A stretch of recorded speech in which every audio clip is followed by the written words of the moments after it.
Bonjour à tous et à toutes, bienvenue dans ce nouveau podcast qui va traiter de la question de l'existence de Dieu en abordant le concept de la cause incausée. Est-ce qu'il s'agit de Dieu ou de l'univers comme le prétendent les athées? Alors, qu'est-ce que la cause incausée? Eh bien, la cause incausée est une chose ou un être qui existe sans avoir été créé ou provoqué par autre chose et qui serait à l'origine de tout le reste, d'où le nom cause incausée, c'est-à-dire une cause qui devait nécessairement exister. Il ne pouvait pas en être autrement. Cette cause n'a ni début ni fin, elle est éternelle. On parle donc d'un être nécessaire. En philosophie, on considère que tout ce qui existe ou tout ce qui change possède une cause. Et là, on parle d'un être contingent, c'est-à-dire des choses ou des êtres qui auraient pu ne pas exister. Elles n'étaient pas nécessaires. Chaque chose dépend alors d'une autre pour exister. Or, une chaîne infinie de causes ne permet pas rationnellement et logiquement parlant, d'expliquer véritablement pourquoi il existe quelque chose plutôt que rien. Donc, il doit exister une cause incausée qui expliquerait le point de départ de tout ce qui existe, une réalité première, indépendante, qui serait la source de toutes les autres, sans dépendre elle-même d'une cause intérieure. Il faut bien comprendre que ce raisonnement philosophique résulte d'une observation du réel. On constate que le monde est en mouvement et les choses changent régulièrement. À partir de là, le raisonnement suit une logique en plusieurs étapes. Premièrement, tout ce qui change est causé par autre chose. Deuxièmement, cette cause dépend elle-même d'une autre cause. Troisièmement, si l'on remonte ainsi indéfiniment, on n'obtient jamais d'explication ultime. Quatrièmement, il faut donc, selon cette logique, un principe qui explique les autres sans avoir besoin d'être expliqué par autre chose. Il s'agit donc d'une exigence rationnelle. Le réel doit être intelligible, le monde doit pouvoir être expliqué de manière cohérente, une explication inachevée ou infinie paraît insuffisante. Et c'est là que ça devient intéressant, car les croyants identifient la cause incausée à Dieu, c'est-à-dire à un être qui existe par lui-même et ne dépend d'aucune autre cause. Et les athées, naturalistes et autres attribuent la cause incausée à l'univers lui-même. Même s'ils n'utilisent pas le terme de cause incausée, pour autant, ils attribuent cette indépendance ontologique, c'est-à-dire le fait d'exister par soi-même, à l'univers, qui deviendrait alors une réalité brute, fondamentale, qui n'aurait pas besoin d'être causée par quelque chose d'extérieur. Donc, à ne pas confondre avec une cause première, car une cause incausée peut parfaitement ne pas être une cause première pour un athée. Mais alors, quelle cause incausée serait la plus pertinente, voire la plus cohérente? Est-ce Dieu ou l'univers lui-même? Analysons cet être nécessaire, qu'il soit Dieu ou l'univers. L'être nécessaire doit nécessairement être éternel, parce qu'un être nécessaire existe par lui-même, sans cause, et ne peut pas ne pas exister. Si l'être nécessaire avait un commencement, alors, avant ce commencement, il n'existait pas. Si autrefois il n'existait pas, alors son existence a commencé à un moment donné. Or, tout commencement a une cause. Cette cause serait soit externe, alors il dépend de quelque chose d'autre, donc il n'est plus nécessaire, soit interne, il se serait causé lui-même, ce qui est absurde, car pour se causer, il faut déjà exister.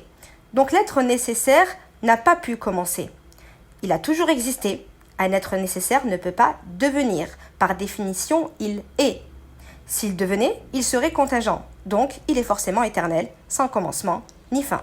Cet être nécessaire est forcément unique, car deux êtres nécessaires ne peuvent pas coexister. Si deux êtres nécessaires coexistaient, ils devraient être distincts. C'est le principe même de la multiplicité. Elle implique une différence. Donc pour être distincts, il faut qu'il y ait une différence entre eux. Cette différence peut être de deux sortes. Soit une différence dans leur essence, l'un est A, l'autre est B, soit une différence dans leurs propriétés accidentelles. L'un a une propriété que l'autre n'a pas. Mais l'être nécessaire ne peut pas avoir d'accident, car un accident serait contingent, donc ne pourrait pas appartenir à un être nécessaire sans le rendre dépendant de cet accident. Donc la différence ne peut être que dans leur essence. Sauf que deux essences différentes ne peuvent pas également être nécessaires, parce qu'il faudrait expliquer leur différence d'essence. Et si l'on répond parce que c'est ainsi, alors on admet que leur essence est arbitraire. On admet une contingence dans le choix de l'essence. Or, un être nécessaire ne peut pas avoir d'essence contingente. Son essence doit être absolument première, sans alternative possible. Par ailleurs, la coexistence entre deux êtres nécessaires créerait une dépendance mutuelle qui détruirait le principe même de l'être nécessaire. Si A et B coexistent, ils sont soit complètement indépendants, soit reliés. S'ils sont complètement indépendants, alors leur coexistence est une coïncidence sans raison, mais un être nécessaire ne peut pas coexister avec un autre par hasard, cela introduirait de la contingence dans l'ordre du nécessaire, soit ils sont reliés, par exemple A est la cause de B ou B est la cause de A. Alors l'un dépend de l'autre, donc l'un n'est pas véritablement nécessaire. Cet être nécessaire doit également être immuable, c'est-à-dire inchangé, parce que le changement implique la contingence, et réciproquement, la contingence se manifeste par le changement. Un exemple, l'être nécessaire était avant dans l'état A. Après, il se retrouve dans l'état B. Eh bien, entre les deux, il y a un moment où l'être nécessaire n'est ni pleinement A ni pleinement B. Et c'est justement ce passage qui n'est pas nécessaire et qui est contingent. Si le passage de A à B était nécessaire, alors B aurait dû toujours être là. Ou alors A aurait dû contenir B éternellement. Or, justement, ce n'est pas le cas. À un moment donné, l'être n'avait pas B, puis il l'a. Cette acquisition est un signe de contingence. Par ailleurs, un être qui change dépend du temps, car le temps est la mesure du changement. Un être nécessaire doit être indépendant de toute condition extérieure. Il ne peut donc pas dépendre du temps. S'il change, alors son état à l'instant T dépend de son état antérieur. C'est une forme de dépendance, donc de contingence. L'immuabilité est donc une conséquence logique de la nécessité. Et cette immuabilité ne peut rationnellement s'attribuer qu'à Dieu et non à l'univers. Parce que l'immuabilité de Dieu ne comporte aucune contradiction. Celle de l'univers en regorge. Car l'univers souffre d'une instabilité ontologique majeure. L'univers change constamment sans jamais pouvoir prédire ce qu'il peut être d'un changement à un autre. Dans les modèles cosmologiques cycliques, qui ont pour objectif de contourner le modèle d'un univers en expansion, l'univers subit des transformations radicales.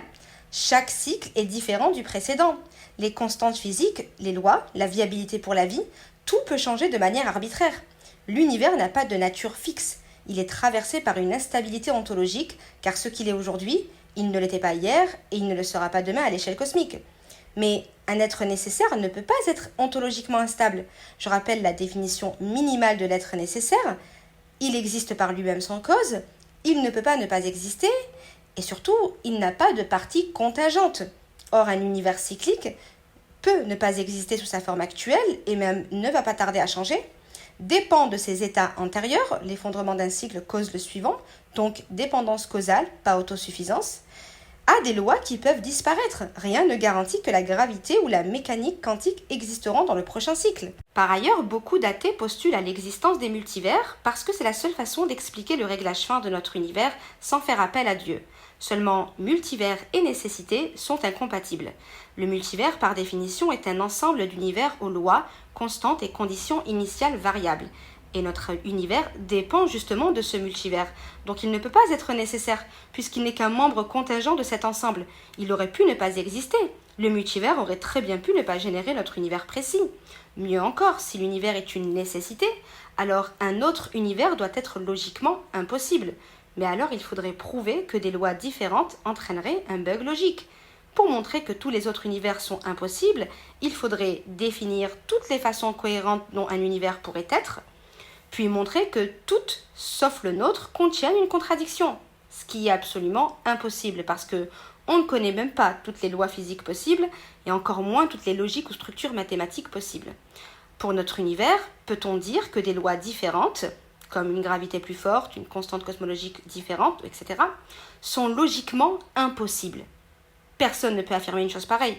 Donc notre univers n'est pas logiquement nécessaire. Je rappelle que certains athées, dont le scientifique Victor Stenger, ont formulé des hypothèses visant à contourner le réglage fin, comme le fait que changer certaines constantes de l'univers pourrait former quelques structures stables. Donc cette hypothèse est très appréciée par les athées, mais ils n'ont juste pas réalisé que leur théorie affaiblit encore plus l'idée que notre univers est nécessaire.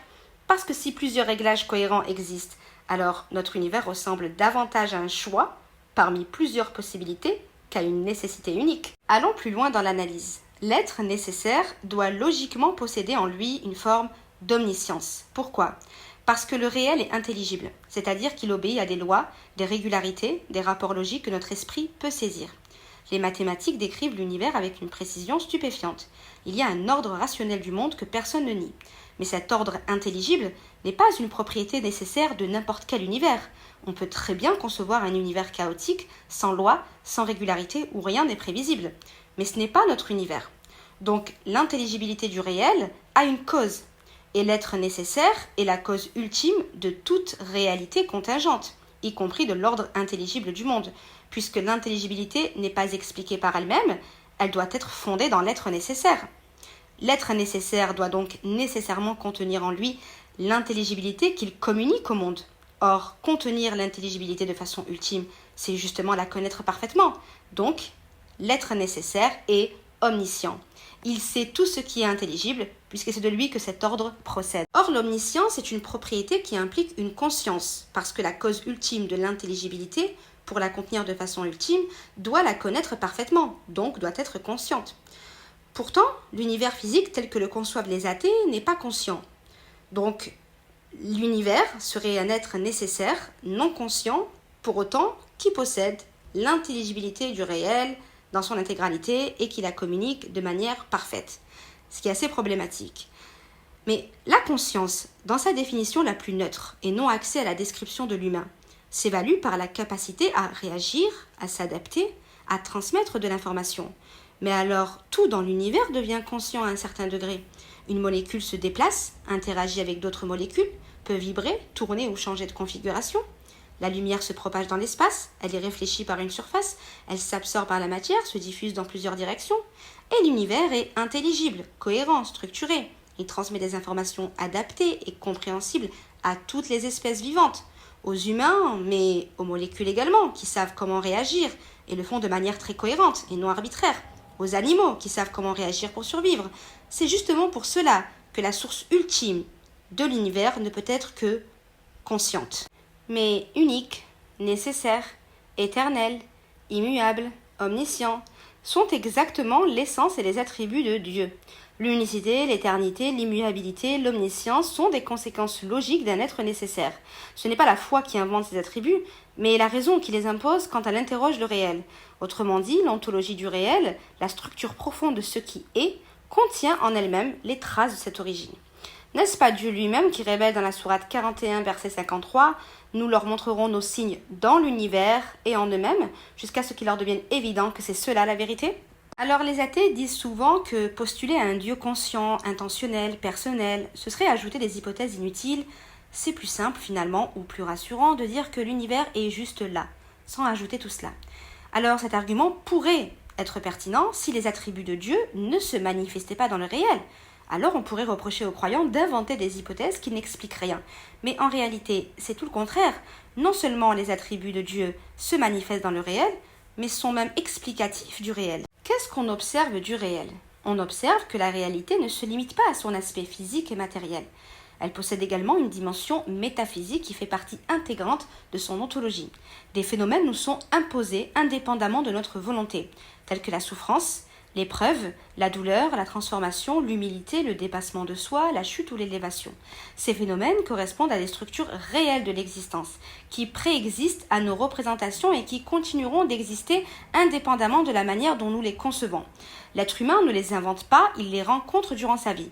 Et c'est précisément dans ces réalités métaphysiques que les attributs divins se manifestent également. On retrouve parmi les attributs de Dieu, Ar-Rahman, le tout miséricordieux. Et qu'est-ce qu'on constate du réel ? Eh bien, que l'univers est fondamentalement habitable.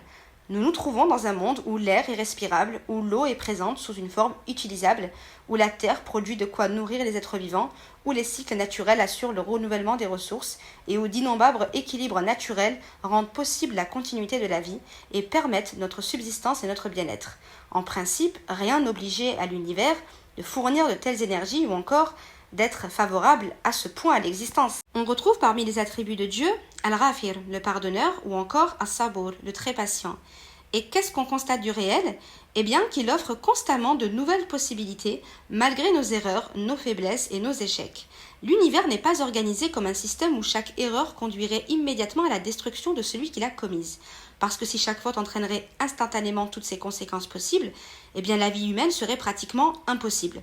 Or, dans la réalité, nous constatons qu'il existe souvent un décalage entre nos erreurs et leurs effets, une marge de temps qui permet la prise de conscience, la correction ou le repentir.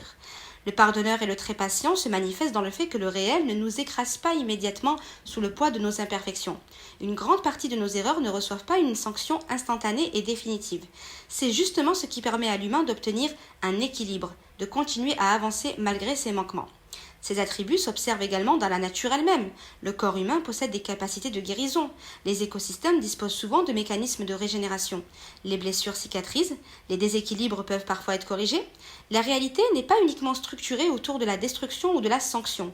Elle comporte aussi des dynamiques de restauration et de réparation. On retrouve parmi les attributs de Dieu Ar-Razaq, le pourvoyeur. Et qu'est-ce qu'on constate du réel? Eh bien qu'il distribue continuellement aux êtres ce qui leur est nécessaire pour subsister, croître et accomplir leur destinée propre.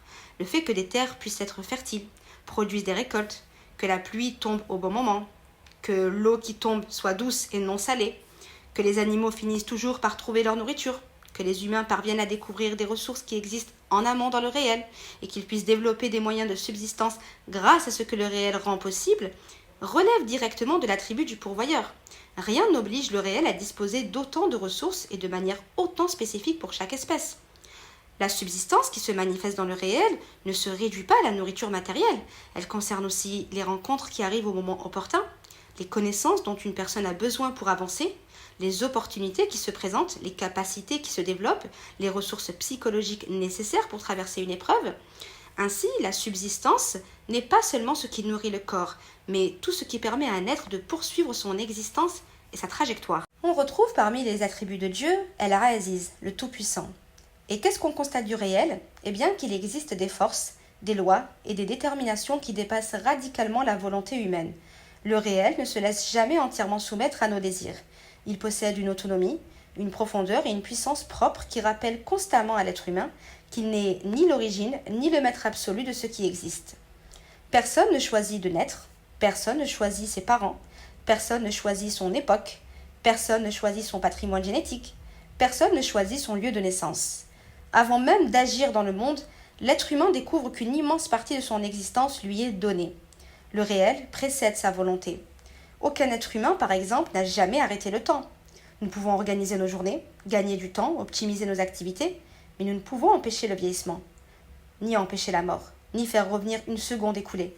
Le temps est une puissance du réel devant laquelle toute volonté humaine finit par céder. Un séisme, un tsunami, une éruption volcanique ou un cyclone peuvent anéantir en quelques heures ce que des générations ont construit. Ces événements rappellent brutalement que la technique humaine demeure relative face à la toute-puissance du réel. Même avec les progrès de la médecine, il existe encore des maladies incurables, des pathologies mal comprises, des souffrances que personne ne peut totalement supprimer. Là encore, le réel résiste à notre volonté de contrôler. Si l'on devait citer un dernier attribut, alors ce serait Al-Mudir, celui qui humilie. C'est peut-être l'un des attributs les plus universellement manifestés dans l'expérience humaine, car ce qu'on observe, c'est que le réel lui-même rabaisse régulièrement les prétentions humaines. Un jour, celui qui aidait les autres peut avoir besoin d'être aidé. Le parent devient dépendant de ses enfants. Le chef dépend de ses collaborateurs. Le riche dépend du médecin. On observe souvent dans la vie des puissants devenus faibles, des célébrités tombées dans l'oubli, des riches ruinés, des dirigeants renversés, des personnes admirées devenues méprisées. Le réel semble constamment montrer que les positions humaines sont précaires. Ce n'est pas forcément une punition morale, c'est une propriété du monde lui-même. Finalement, les attributs divins se manifestent à travers les structures mêmes du réel. Le réel nourrit, préserve, éprouve, limite, transforme, élève ou rabaisse les êtres humains selon des dynamiques qui dépassent leur volonté. Si la réalité ultime est totalement impersonnelle, non consciente et indifférente, pourquoi contiendrait-elle des structures métaphysiques qui concernent si profondément l'existence humaine? Pourquoi des êtres conscients et personnels découvriraient-ils dans le réel, supposé être impersonnel, non conscient et purement matériel, des vérités, des significations ou des principes métaphysiques qui ont un impact réel sur leur vie? Et surtout, pourquoi ces réalités seraient-elles intelligibles, cohérentes et susceptibles d'être expliquées alors qu'elles dépassent le simple domaine matériel? Il semble difficile de comprendre pourquoi un réel purement impersonnel produirait non seulement la conscience et la personne, mais aussi un ordre intelligible qui ouvre sur des questions métaphysiques tout en y apportant des réponses. Eh bien, c'est la fin de ce podcast. J'espère qu'il vous a plu. Et si les sujets que j'aborde vous intéressent, alors n'hésitez pas à vous abonner et à me faire part de ce que vous en avez pensé. Je vous dis à très vite.